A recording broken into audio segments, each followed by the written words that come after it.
Hello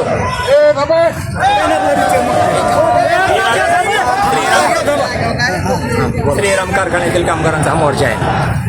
कारखाना चालू होईल का नाही अशी साशंकता निर्माण झाल्यामुळे कामगारांना हा मोर्चा काढला आहे.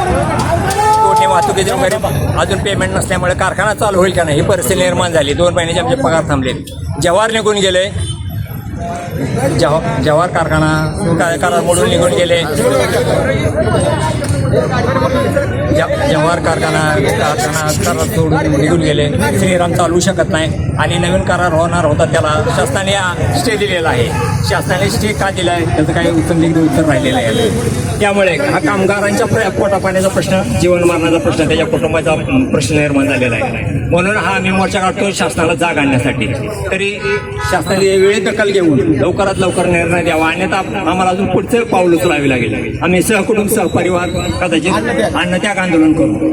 आता मोर्चा कुठे चालवलाय तुम्ही? आता मोर्चा तहसील कचेरी तहसीलदार साहेबांना आम्ही मागच्या आठवड्यातच निवेदन दिले.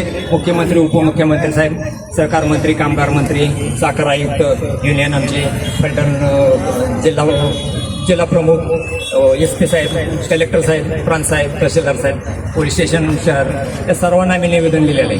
8 तारखेला आम्ही आंदोलन करणार आहे.